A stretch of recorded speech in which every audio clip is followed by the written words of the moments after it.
Hey, it's Ben Wise of ZOAR Fitness, and this is the name game. Workout number 36 is Tribute. So the name game on this particular workout falls on September 11th, and yeah, it's a tribute to those who lost their lives in that attack. So yeah, it is a AMRAP of 20 minutes and 1 second, standing for 2001, and the date that it happened, 9/11. So 9 burpee pull-ups and an 11 calorie row. So it is a simple couplet. It will be a grinder, rightfully so. Let's get into movement standards. So the burpee pull-up. First of all, the standards for the actual burpee pull-up are very simple. You start, you have to have your chest and your thighs on the floor, and you end with your chin above the bar, right? But besides that, you must use a bar for the pull-up bar that is out of reach when you are underneath it. So if you can touch it when you're underneath it, that is too low. You need to pick a higher bar. So you actually have to jump to be able to get there. Secondly is the row calories, and the big thing there is just you have to reset your monitor each round. Pretty simple there. Setup, again, is relatively simple. Set your rower kind of off to the side, right underneath your pull-up bar as close as you can get it. But again, for most people, it'll be fine if you have a couple seconds of transition. It's not going to be critically important in a 20-minute workout. Okay, so let's get into some workout thoughts. First, I want to think about the balance in this workout between the burpee pull-ups and the rowing. Like time, how much are these two going to take? Yes, the burpee pull-ups are less, but cycle speed for each one of those reps versus each one of those calories is going to be a little bit slower. So I was kind of playing around with it. I think the burpee pull-ups for a lot of the people who are listening to this and going to be doing the workout are going to be between maybe 3.5 to 5.5 seconds per rep, provided that you're not stopping and resting between reps. Like if you're kind of methodically moving through reps, it should be somewhere in that range, which would be anywhere from like 30 to 50 seconds.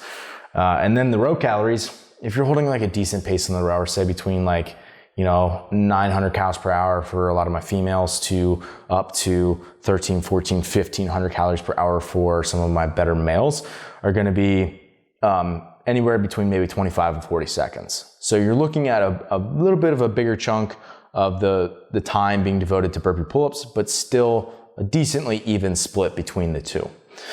I think people who are elite athletes, which is obviously a very small percentage of the population, could maybe do this as something like an EMOM almost, right? Where you do both of those movements on the same, in the same minute, including transition time, which would be obviously like they're pulling a really hard, rate the entire time, like maybe 1600 plus, and then kind of methodical, moving pretty well in the burpees as well.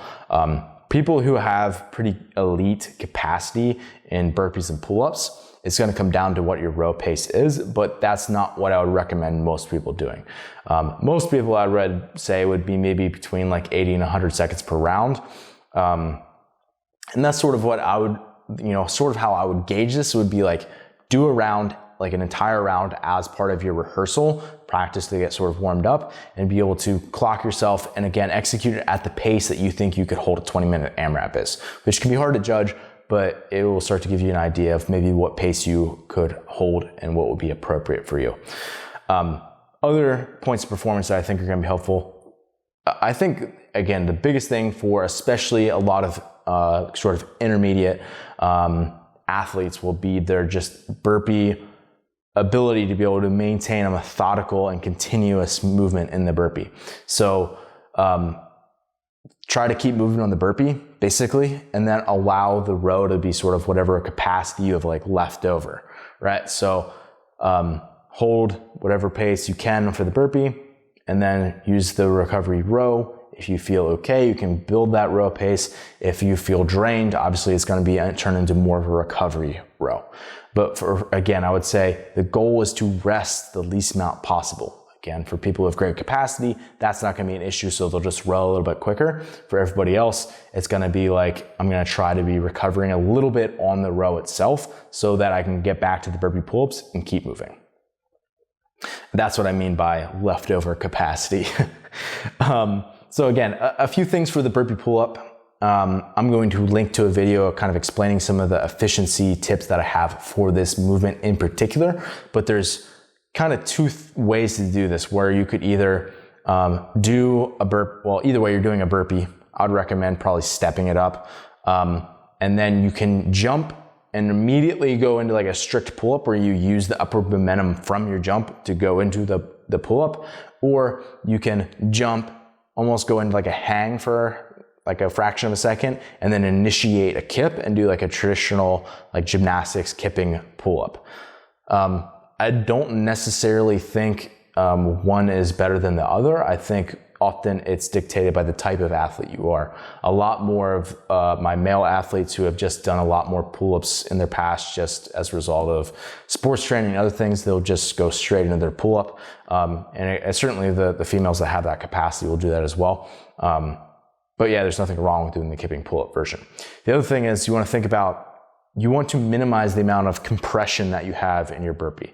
So compression, you can almost think of that as like a toes to bar, like folding in half type movement. It's the same thing that happens in the burpee as you're coming up. The more you have to fold yourself in half, the more it's going to demand of your hip and your abs and all that musculature. So what I would recommend is, if this is the line where it's directly underneath my pull-up bar, is that you put your hands in front of that line, and then you only have to compress up to the line with your feet. You stand up straight, and then you jump straight up to the bar.